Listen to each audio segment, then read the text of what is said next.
World కప్కు సంబంధించినటువంటి అంశం చూస్తే నువ్వా నేనా టీ20 వరల్డ్ కప్ ఫైనల్ నేడు రాత్రి 7 నుంచి అంతిమ పోరులో భారత్ న్యూజిలాండ్ మూడో టైటిల్పై టీమిండియా గురిపెట్టబోతా ఉంది. సో ఇంతకంటే ముందు నేడు అంతర్జాతీయ మహిళా దినోత్సవం కాబట్టి మహిళా సోదరి మనులందరికీ కూడా అంతర్జాతీయ మహిళా దినోత్సవ శుభాకాంక్షలు.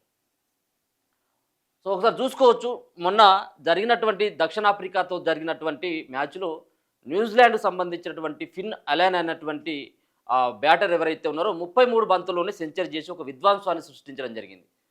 మరి ఆయనను ఆపే అటువంటి బౌలర్ ఎవరు ఉండబోతా ఉన్నారు ఇండియాలో. సో బూమ్రా ఆల్మోస్ట్ ఒక ప్రపంచంలోనే నెంబర్ 1 బౌలర్ ఆయనే. మరి ఆయన బాల్ని ఆయన ఏ విధంగా ఎదుర్కొంటాడు, ఒకవేళ కనుక మొదట్లో వచ్చేటువంటి ఇద్దరు బ్యాట్స్మెన్ ఓపెనర్ బ్యాట్స్మెన్స్ ఎవరైతే న్యూజిలాండ్ ఓపెనర్స్ బ్యాట్స్మెన్ని అడ్డుగట్ట కనుక 6 ఓవర్ల లోపు కనుక వాళ్ళని అడ్డుగట్టక వేయకపోతే ఇక విధ్వంసం ఉంటుంది. సో ఆల్మోస్ట్ మన దాంట్లో కూడా మన టీంలో మన భారత్ టీంలో సైతం కూడా విధ్వంసం ఒంటి చేత్తో మ్యాచ్ గెలిపించే సత్తా ఉన్నటువంటి బ్యాటర్లే ఉన్నారు. ఇప్పటివరకు విఫలమైనటువంటి బ్యాటర్లు కనుక చూసినట్టయితే సో దాంట్లో ఓపెనర్గా వస్తున్నటువంటి అభిషేక్ శర్మ ఎవరైతే ఉన్నారో మరి అభిషేక్ శర్మ ఇలా షేక్ చేస్తాడా లేకపోయినట్టయితే మళ్ళీ ఏమన్నా వెనుక తిరిగేటువంటి టక్అవుట్ అవుతాడో చూడాలి. సో మొత్తానికైతే అభిషేక్ పైన శర్మ పైన ఇంకా చాలా హోప్స్ ఉన్నాయి. ఆయన ఒంటి చేత్తోని మ్యాచ్ గెలిపించినటువంటి చాలా సందర్భాలు ఉన్నాయి. ఈ యొక్క టీ20 వరల్డ్ కప్లో ఆయన సత్తా అయితే ఇప్పటివరకు అయితే కనపడలేదు. అయినప్పటికీ మరోసారి అవకాశాన్ని ఇస్తున్నట్టుగా తెలుస్తూ ఉంది టీమిండియా. సో చూడాలి ఆయన ఎట్లా ఆడుతాడు. అలాగే 2 మ్యాచ్లలో మొన్న జరిగినటువంటి సెమీస్లో ఈ రోజు ఫైనల్ తీసుకురావడం కీలక పాత్ర పోషించినటువంటి సంజు శాంసన్ ఎవరైతే ఉన్నారో సంజు శాంసన్ మళ్ళీ అలా రెచ్చిపోతాడో లేదనేది కూడా చూడాలి. సో మూడో టైటిల్ ఈసారి గెలిస్తే మనం మూడో టైటిల్ టీ20 వరల్డ్ కప్ని మూడోసారి మనం గెలిచినటువంటి వాళ్ళ అవుతాం. న్యూజిలాండ్ గెలిస్తే అది మొదటిసారి న్యూజిలాండ్ కప్ గెలిచినటువంటి వాళ్ళు అవుతారు. సొంత గడ్డపై టీ20 వరల్డ్ కప్ నెగ్గి సరికొత్త చరిత్ర సృష్టించాలని డిఫెండింగ్ ఛాంపు భారత్ పట్టుదలతో ఉండగా తొలిసారి టైటిల్ను ముద్దాడాలని న్యూజిలాండ్ తహతహలాడుతుంది. ముచ్చటగా మూడోసారి పొట్టి కప్తో నయా రికార్డు నెలకొల్పాలనుకుంటున్న భారత్ ఆదివారం జరిగే టైటిల్ ఫైట్లో కివీస్తో అమీతుమీ తేల్చుకొనుంది. రెండింటిలో ఏ జట్టు స్వప్నం నెరవేరుతుందో తెలియదు మరికొన్ని గంటల్లోనే. సో అసలు అహ్మదాబాద్ నరేంద్ర మోదీ స్టేడియంలో భారత్కి మంచి రికార్డ్ అయితే లేదు అక్కడ. అంతేకాకుండా టీ20 వరల్డ్ కప్లో ఇప్పటి వరకు న్యూజిలాండ్ తోటి ఇండియా తలబడితే 3 సార్లు తలబడితే 3 సార్లు న్యూజిలాండే గెలిచింది. ఇది కొంత ఆందోళన కలిగించేటువంటి అంశమైనప్పటికీ ఇప్పుడు మన బ్యాట్స్మెన్ యొక్క ఫామ్ కావచ్చు, బౌలర్లు వేసేటువంటి విధానం కావచ్చు, ఖచ్చితంగా న్యూజిలాండ్ని గట్టిగా ఎదుర్కొనేటువంటి అవకాశమే కనబడుతూ ఉన్నది. సో 7 గంటలకి మ్యాచ్ అయితే స్టార్ట్ కాబోతూ ఉన్నది. ఒకసారి చూసుకోవచ్చు దానికి సంబంధించినటువంటి పిచ్ ఏ విధంగా ఉంటుంది, ఎవరెవరు ఆడతారు, ఇలా అసలు బ్యాటింగ్ సహకరిస్తుందా లేకపోతే ఎట్లా ఉంటుందనేది ఒకసారి చూసేటువంటి ప్రయత్నం చేద్దాం. ఇంగ్లాండ్తో సెమీస్ ముగిసిన తీరును చూస్తే ఫైనల్లో భారత్ ప్రదర్శన ఎలా ఉంటుందనే సందేహం అభిమానుల్లో ఉంది. వాస్తవానికి శాంసన్ సులువైన క్యాచ్ని కెప్టెన్ హ్యారీ బ్రూక్ పట్టి ఉంటే మ్యాచ్ ఇంగ్లాండ్ది అయ్యేదేమో. ఆదివారం మాత్రం ఎలాంటి పొరపాట్లకు తావేయకుండా మైదానంలో చెలరేగాల్సి ఉంటుంది. ఇప్పటికీ బ్యాటింగ్ బౌలింగ్లో లోపాలుండడం ఆందోళన కలిగిస్తుంది. ముఖ్యంగా ఓపెనర్ అభిషేక్ ఫామ్లేమి జట్టును కలవరపెడుతుంది. టోర్నీకి ముందు అతడినే కీలక ఆటగాడిగా పరిగణించి పరుగులు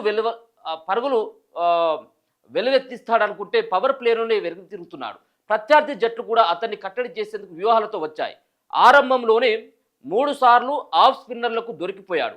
అందుకే ఓ విఫల బ్యాటర్కు మెగా టోర్నీలో ఇన్ని అవకాశాలు ఇవ్వడం ఎందుకు అనే ప్రశ్న ఇంటా బయట వినిపిస్తుంది. దీంతో ఫైనల్లో అభిషేక్పై ఎలాంటి నిర్ణయం తీసుకుంటారనేది ఆసక్తికరంగా మారింది. ఒకవేళ పక్కన పెడితే మిడిల్ ఆర్డర్లో రింకుకు అవకాశం దక్కుతుంది. ఓపెనర్ శాంసన్ మాత్రం చిరస్మరణీయ ఇన్నింగ్స్తో జట్టును సెమీస్తో పాటు ఫైనల్కు చేర్చగలిగాడు. మిడిల్ ఆర్డర్లో అంతా బాగానే ఉన్నా కెప్టెన్ సూర్య మాత్రం కుదుర్కోవాల్సి ఉంది. బౌలింగ్లో బూమ్రా మినహా నమ్మదగ్గ బౌలర్ లేకపోవడం కివీస్కు వరంలా మారే ప్రమాదం ఉంది. సెమీస్లో ఇంగ్లాండ్ను అడ్డుకుంది అతడి 4 ఓవర్లే. ఫైనల్లో అతడి చేత పవర్ ప్లేలో బౌలింగ్ చేస్తే కివీస్ ఒత్తిడిలో పడొచ్చు. ఇక స్పిన్నర్లు వరం తేలిపోతుండడంతో అతడి స్థానంలో కుల్దీప్ను ఆడిస్తారేమో చూడాలి. సో ఓపెనర్గా అంటే ఎందుకంటే మొదట్లోనే ఒకవేళ కనుక 1-2 ఓవర్లోనే ఒక వికెట్ పోయిందనుకో కొంత ఒత్తిడికి వచ్చేటువంటి బ్యాట్స్మెన్స్ అంతా కూడా ఒత్తిడికి లోనయ్యేటువంటి అవకాశం ఉంటుంది. 6 ఓవర్ల వరకు మాత్రం ఓపెనర్లు అభిషేక్ శర్మ కానీ సంజు శాంసన్ కానీ ఇద్దరిలో ఎవరు కూడా అవుట్ కాకుండా కనుక నిలబడ్డట్టయితే కప్పు ఖచ్చితంగా భారత్దే. కప్పు ఖచ్చితంగా భారత్. ఎందుకంటే వాళ్ళు విధ్వంసం 6 ఓవర్‌లో దర్దాపుగా 80, 90 అవసరమైతుంటే 100 రన్నులు కూడా కొట్టే సత్తా ఉన్నటువంటి బ్యాటర్లు వాళ్ళంతా. చూడాలి మరి ఇయాల మళ్ళోసారి అభిషేక్‌కు అవకాశం ఇస్తున్నారు.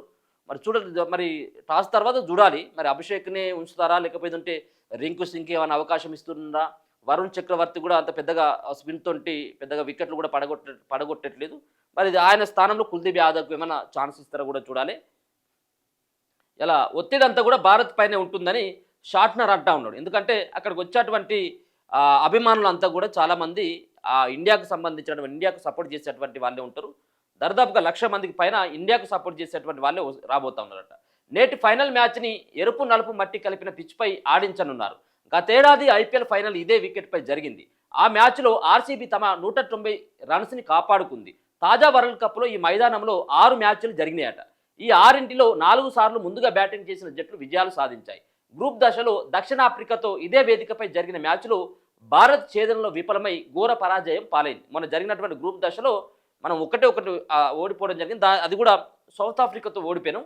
సో అదే పిచ్ పైన ఈరోజు మ్యాచ్ జరగబోతా ఉంది.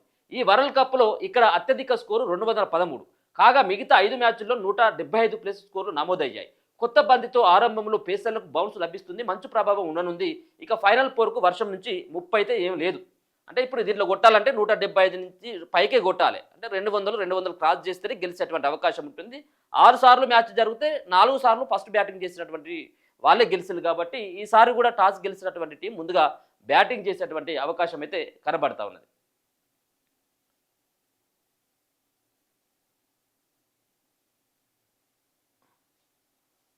ఒకసారి చూసుకున్నట్టయితే ముఖాముఖి మొత్తం మ్యాచ్లు 30 జరిగినాయట ఇద్దరి మధ్యలో. భారత్ దాంట్లో 16 మ్యాచ్లు గెలిస్తే న్యూజిలాండ్ ఏమో 11 మ్యాచ్లు గెలిచినాయి. ఇక టైగా 3 ముగిసినాయి.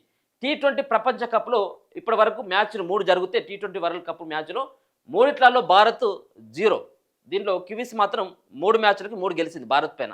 అంటే కొంత పై చేయి ఈ యొక్క T20 ప్రపంచ కప్లో పై చేయి న్యూజిలాండ్ అంటే ఎదురుగా ఆడినప్పుడు కివీసే పై చేయి సాధించింది. కాబట్టి ఇది కొంత ఆందోళన కలిగించేటువంటి అంశం.